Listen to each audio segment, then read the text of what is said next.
This is the Tropic Pianist Gamers podcast, episode 56. Today I'm joined by special guest Emma, and the episode is called Mindful Practices for Mums. Hi Emma, nice to have you here. Would you like to introduce Hi. yourself properly? Yes, thank you so much for having me, Jen. So I'm Emma Benyon. I'm a multi-certified coach for women, a self-care expert, and also a journaling expert too. And I support mums and women to reduce their mental overload and be calm, present, and intentional and create more of those mindful moments for themselves. That's a really useful thing to do because it's obviously really important to not just be a mum. Mm. So can you tell me a bit about your backstory and how you got into that in the first place? Yeah, absolutely. So, as well as running my business, I'm a full-time teacher and have been teaching for the past 11 years, and I teach in post 16 education. I'm also a mum and a step parent. And ultimately, so I became a mum 7 years ago, and that completely changed, as it does for many of us, um, completely changed my life and turned it upside down. And I had quite a complicated pregnancy and was really poorly, and then really struggled with that transition into motherhood once she arrived. And that impacted massively on my mental health. And I was diagnosed with postnatal depression about 5 months after she was born. And throughout that time, I really began to realize that I had no clue who I was, no clue what I wanted from my life, which is really quite common, isn't it, as we become parents Yeah. and, as our identity shifts. And in those first few weeks of motherhood, like I was so lost and really struggling to, even see the good in any part of the day and, kind of what I had achieved. I've been really career driven before, really quite goal orientated. And then all of a sudden you're handed this baby who doesn't come with a manual, doesn't want to sleep, and is struggling to feed. And so my business originally started when she was 4 weeks old. And obviously, all these other things were going on for me personally as well at the time. Essentially, it began with sharing those small wins of being a parent. And I created some like affirmation cards and milestone cards to celebrate those wins for parents. And that just continued to grow and develop. And a lot of that time for me was really spent, I guess, just being curious about, learning new skills. So my background is in photography. And I taught myself a lot of the other software so that I could, design my own products, which ultimately led me to designing a magazine for mums and really creating that intentional space for stuff to do with motherhood. The landscape is very different now, which is incredible to see. Yeah, at that time, 7 years ago, things were very much still in that phase of, you should look like this once you've had a baby. Your baby should have this, should wear this, should be doing that. And there was nothing about the mum and how the mum, could support herself to actually move through and, move through that space. And now there's so much more conversation around that, which is amazing to see. And so obviously that led me on my own journey. I was still working full time and kind of, trying and seeing what happened and, really creating that safe space in terms of the magazine for mums, which really brought together those stories, those vulnerable, honest, kind of raw versions of motherhood, and experts sharing, their words of wisdom to support mums. Um, and then about 4 years ago, it's like there's something more that I can do here. Like this, I am supporting mums. Um, I'm teaching as well. Yeah, there's something more that I can do. And that's when I decided to train as a coach, and then have trained for the past 4 years, almost back to back, in different modalities and different practices, so that I can become really I guess profound is the word that comes to mind, but that might not be the right word. But really skilled in supporting mums with the right qualifications and the right experience. And that's kind of led me to where I am now. And that, that training as a coach really came from me wanting to support myself with my mental health, with the anxiety that I was struggling with at the time. And coaching really allowed me to do that. And now we're moving into a space in terms of my business where I'm really bringing those practices that have supported me more intentionally to support women and mums. And a big part of that is journaling, because it is such a powerful tool. And it's such a powerful tool that can be accessible to everyone in different ways. we often think that journaling has to be in a book and it has to be the certain length of time, it has to be this and it has to be that, and actually it doesn't have to be any of those things. So I'm really excited to be kind of bringing that into, I guess, bloom as we record this in spring. Bringing that into bloom over the next few months and really focusing intentionally on how powerful a practice that can be, how it can help us as mums to reduce our mental overload and therefore be more calm, be more present, be more intentional with those around us, and also to develop that sense of self-awareness. Because if we are really aware of how we are responding and reacting to things, then ultimately that's going to help us to respond in different ways. And that ultimately then has a ripple in, effect on everybody that we come into contact with, especially those that, our children, our partners, etc. Yes, journaling's very important. That helped me on my journey in the slightly earlier days of my self-development. I picked up on you saying you were a full-time teacher as well. So my Mm-hmm. question here is, how did you fit in full-time teaching and all the courses? It must have been tricky. Yeah, absolutely. It is tricky. And I think I'm very fortunate that I was able to create space and had and have had a really strong support network around me to allow me to do that. And I think that comes from, just creating that space and being really clear about my boundaries. That doesn't mean it's not stressful and Yeah. it's not, it means limited time doing other things. However, having those qualifications is really important to me to make sure that the clients that I work with have the right support because I am skilled in those areas. And that time and space that we make for those things, whether it is a qualification or whether it is self-care practices or journaling or whatever it might be, is really important. Yeah, it can feel like such a barrier, can't it? Because how am I going to do that? How am I going to do that? And then do that bit. And for me, during those periods of qualifications, especially the big coaching qualification I've just completed, was really about them being more intentional with everything that I was doing. So asking for more support, making sure I had a clear plan of how I was going to fit things in, having deadlines for things that I wanted to achieve with it so that it wasn't hanging over me at certain points. I think also for me, I really like to have something to focus on. Yeah, So same. if I have that, that really helps me with other things too. I always like to kind of have a bit of a project to be working on. That being said, though, because of the time that I've invested over kind of the past 4 years, for me now this year is about no new qualifications and it's about easing into that space. Yeah. So it's not always about doing more. Sometimes it is about doing less and actually being okay, well, now I'm going to take that time to, reflect, really sit. And this is where journaling can, really come in beautifully, whether it's to do with this or, other changes or things that you kind of need to work through. Is that space just to be and to look at, how far you've come, the things that you've learned, what things you are going to take forward, what things you aren't, what things maybe you do need to bring in. But just being really intentional with that. And that's something that actually this year already, and I know we're only 3 months in, not even really 3 months in, are we? Actually is now like I've got that breathing space to just be and be curious and creative with the stuff that I've learned.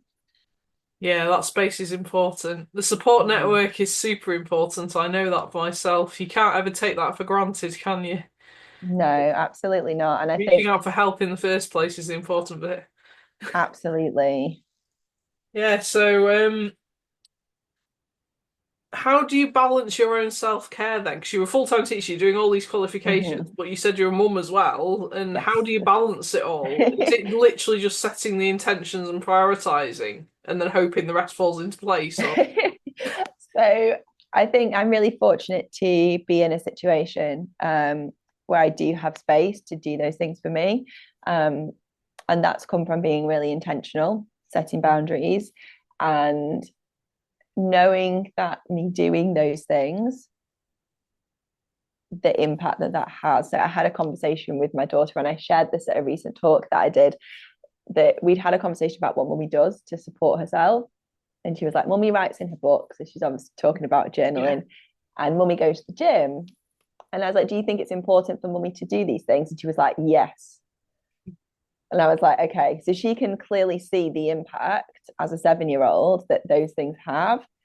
And I think for me, those things, yes, it can be really hard to sometimes fit those in, whatever those practices might be. And for me, that comes, journaling and also moving my body, whether that's going for a run or going to the gym, and fitting that in obviously around work and childcare and running my business too.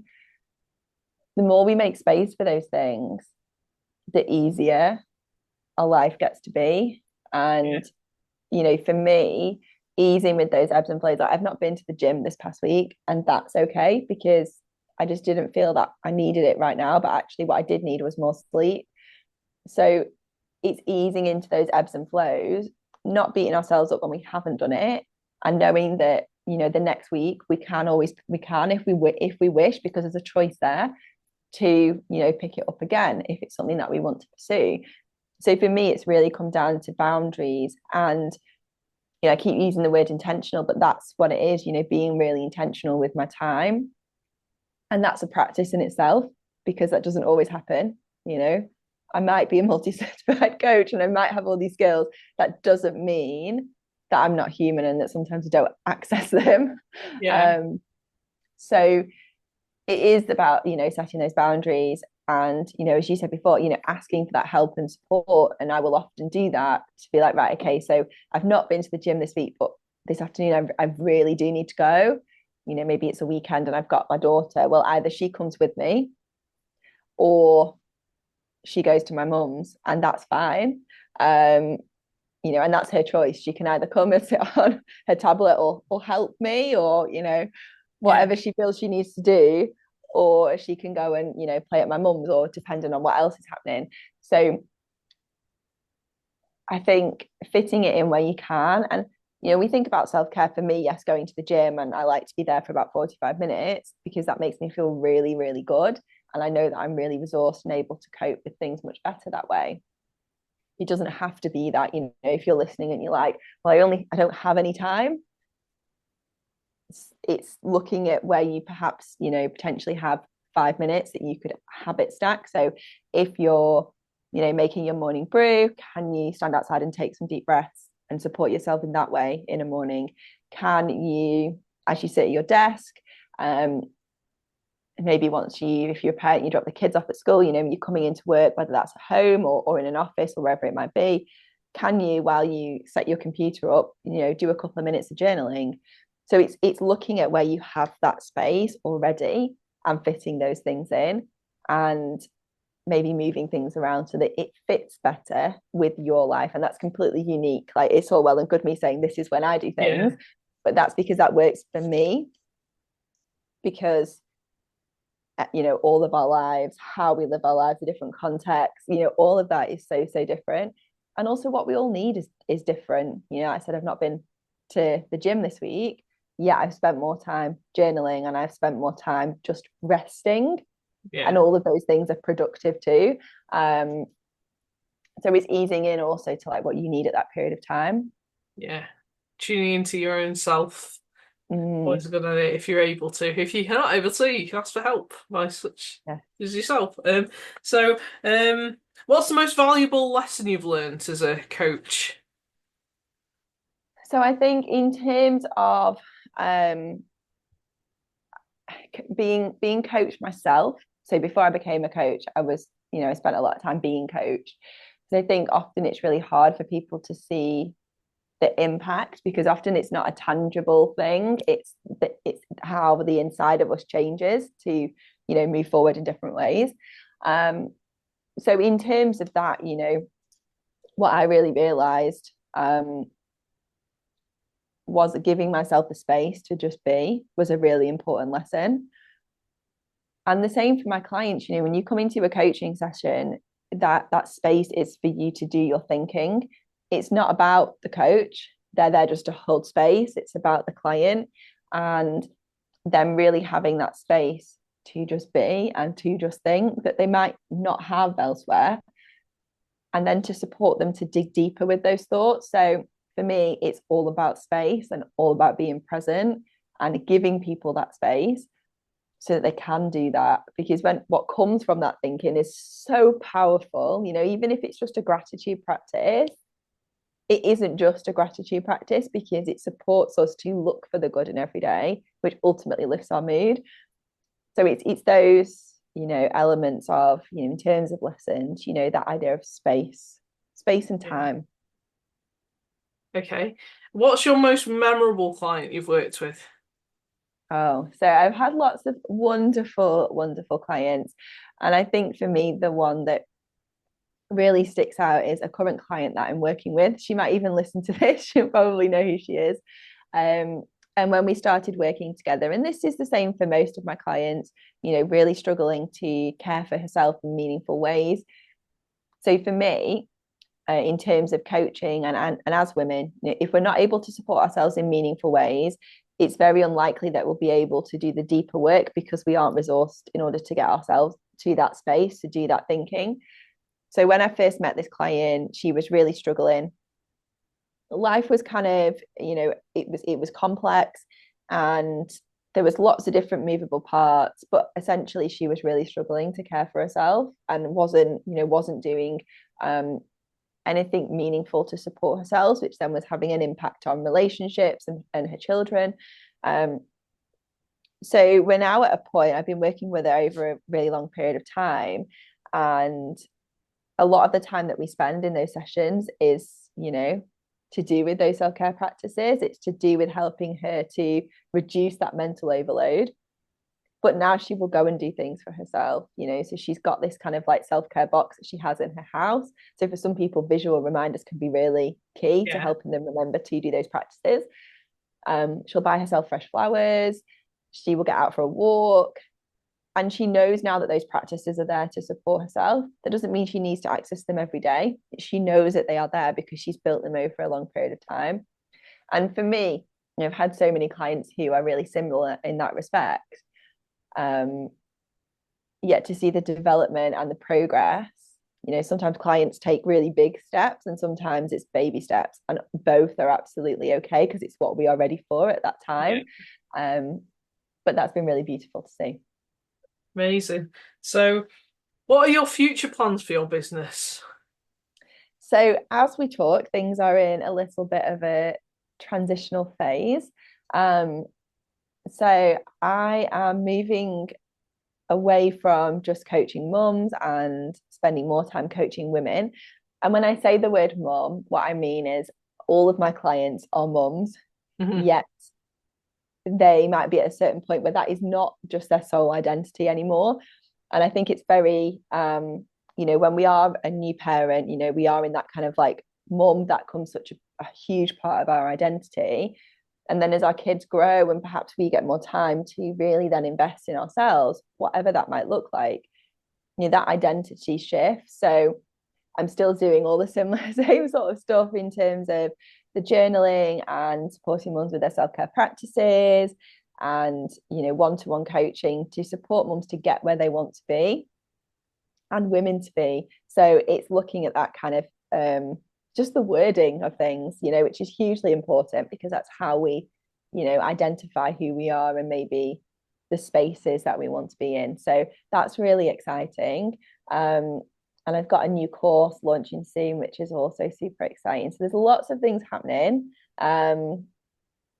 which I'm really, excited to put out there I've into the heard you've world. got your own podcast as well. So, before you advertise your courses, would you like to Yeah. say what your podcast is about? Yes, of course. So my podcast is called the Self-Care and Motherhood Edit. Um, Name will be changing soon as we move through this transitional phase. But you'll still be able to search for it via that way. And that podcast is a weekly podcast, and we talk all about things self-care, well-being, creativity, being mindful, journaling, and just really beautiful ways to support ourselves. There's solo episodes from me and also a whole range of guest episodes too. Similar to mine, then. Yes. Yeah. Cool. So, if people want to work with you or want your help, where can they find you?